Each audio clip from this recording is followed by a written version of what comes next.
Ciao, mi chiamo Giuseppe Gradella e sono un fotografo. Lavoro in diversi ambiti, dall'architettura alla moda e al ritratto.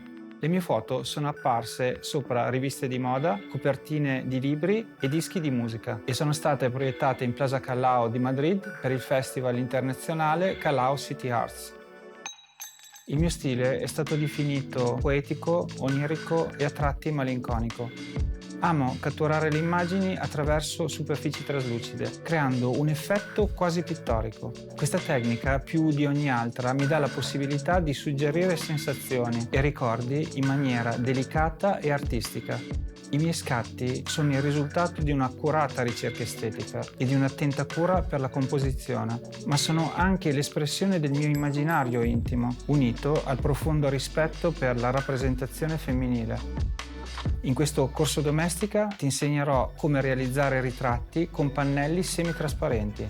Per il tuo progetto finale comporrai un trittico di immagini, adattando la mia tecnica al tuo stile. Imparerai a gestire la luce, la messa a fuoco e il tuo soggetto.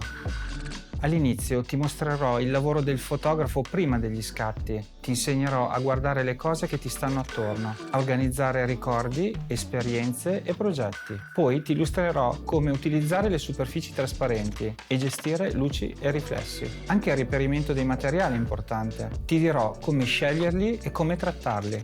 In seguito parleremo della scelta del soggetto e di come instaurare un rapporto positivo con la persona da ritrarre e finalmente passeremo alla produzione vera e propria, cioè allo shooting. Sperimenterai gli effetti che si ottengono sulle superfici trattate con spugna abrasiva, acqua o con un'applicazione di lana rossa. Dopo gli scatti, la post-produzione. Ti darò alcuni consigli per selezionare le foto migliori, trattarle con Photoshop, stamparle e venderle. Per seguire il corso ci vuole un semplice set di luci, una macchina fotografica che si possa settare manualmente e una conoscenza base su come usarla. Mettiti in gioco e crea dei ritratti unici ed intensi.